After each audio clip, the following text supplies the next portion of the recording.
নতুন ওয়ার্ডকে 36টা ওয়ার্ডের সাথে একসাথে মিলাতে হবে।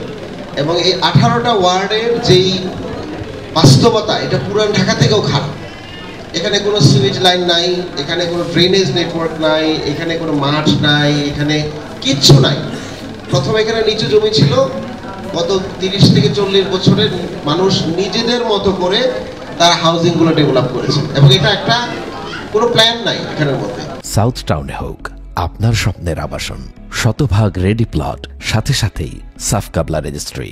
এই যে আপনারা এখন কি বলে ট্রাফিক আইনগুলোর জন্য চেষ্টা করছেন, সেটা আপনারা নিজেরাই করছেন, রাষ্ট্র কিছু করে না।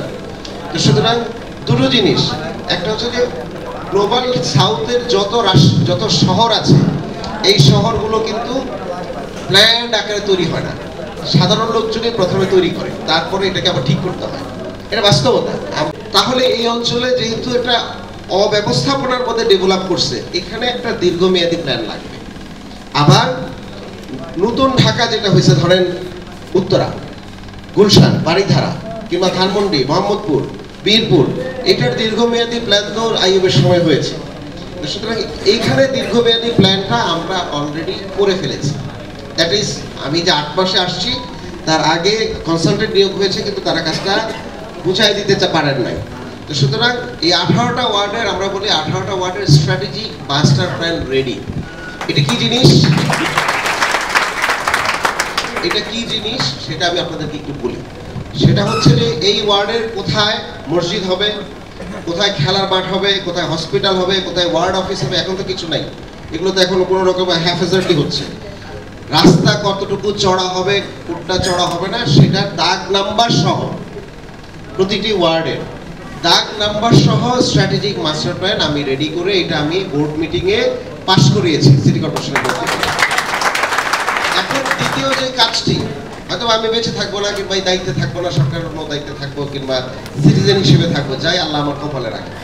এরপরের কাজটা হচ্ছে ডিপিপি করা। ডিপিপি মানে হচ্ছে যে সিটি কর্পোরেশন তো টাকা নাই, সিটি কর্পোরেশন এই দাগ নাম্বার ধরে মাস্টার প্ল্যান ধরে গভর্নমেন্টকে বলবে যে এই জায়গাগুলো অ্যাকুইজিশন করো, অ্যাকুইজিশন করে এখানে মার্ক করতে হবে, এই রাস্তা মোটা করার জন্য অ্যাকুইজিশন করতে হবে, পাবলিক স্পেস তৈরি করার জন্য অ্যাকুইজিশন করতে হবে, মানুষ জন্য ডায়াবেটিস রোগীগুলো সকালে কোথায় বসবে, নারীরা কোথায় যাবে, কবরস্থান কোথায় হবে, সব ডিটেইল একদম দাগ নাম্বার ধরে ধরে করা হয়েছে। সেটা আমি যাওয়ার আগে ডিপিপিটা আমি পরিকল্পনা মন্ত্রণালয়ে দিয়ে যাব, এবং পরিকল্পনা মন্ত্রণালয়ের সাথে গত পরশুদিন এটা এই বিষয়ে যিনি প্রধান, উনি অ্যাডিশনাল সেক্রেটারি, উনি আমার অফিসে এসেছিলেন, ওনাকে আমি বলেছি যে আপনারা যত প্ল্যান করেন পরিকল্পনা মন্ত্রণালয়ের কাছে পরিকল্পনা করা, আগে এই শহরের বিশেষ করে 18টা ওয়ার্ডের ডিপিপি গুলো আপনি অ্যাকসেপ্ট করেন। যতগুলো সংস্কারের আলোচনা হয়েছে সেটা হচ্ছে ক্ষমতায় যাওয়ার সংস্কার, কিন্তু আপনার ডেইলি লাইফের তো কোনো সংস্কারের আলাপ আমরা করতে পারি নাই, কিংবা কোনো কাজ করতে পারি নাই। সুতরাং সেই কাজটা আমি করেছি, এবং ডিপিপিটা আমি দিয়ে দিব। আরেকটা ডিপিপি আমরা রেডি করেছি, এবং এটা আমরা এই মাসেই জমা দিব, আশা করি অ্যাকসেপ্ট হবে। সেটা হচ্ছে জসিমউদ্দিন রোডের কোড়া থেকে শুরু করে ইসিবি চত্বর পর্যন্ত 4 লাইনের 100 ফিটের একটা সড়ক হবে। হ্যাঁ, সেটা আমরা একদম প্ল্যান ফিজিবিলিটি সব রেডি করেছি। গভর্নমেন্ট রাজি হয়েছে যে না, আপনি এটা দিলেই আমরা এটা অ্যাকসেপ্ট করব, এবং এটা আমি মনে করি আমি যাওয়ার আগে এটাকে পাস হয়ে যাবে। তো সুতরাং দীর্ঘমেয়াদের যে কাজগুলো সেগুলো আমরা করে ফেলেছি। এই এলাকাতে কাজ করবেন মীর স্নিগ্ধ, এবং হচ্ছে যে ভাইরা, আপনার নাম জানি কি বলেছি, হ্যাঁ, খোকন ভাইরা কাজ করবেন।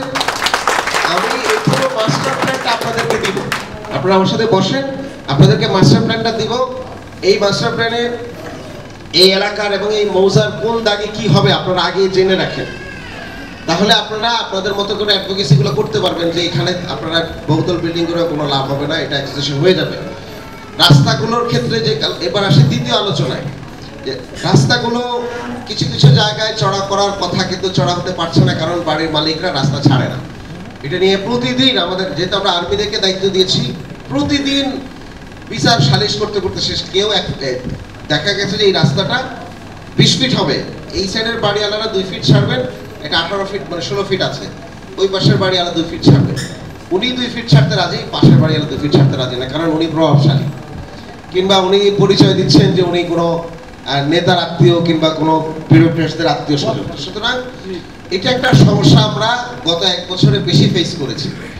গত 1 বছর আগে তো কথাই বলা যায় নাই, কারণ আওয়ামী লীগের লোকজনের কারণে।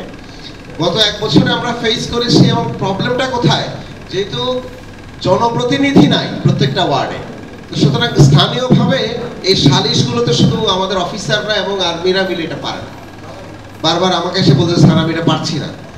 এখন আমি মনে করি যে আপনাদের এখানে অভিভাবকরা আছেন, এখানে যারা আছেন আপনারা সবাই মিলে কিন্তু এই সালিশগুলোতে যদি অংশগ্রহণ করেন, শহীদ পিতা কিন্তু অনেক যুগান্তকারী কাজ করে দেখিয়েছে।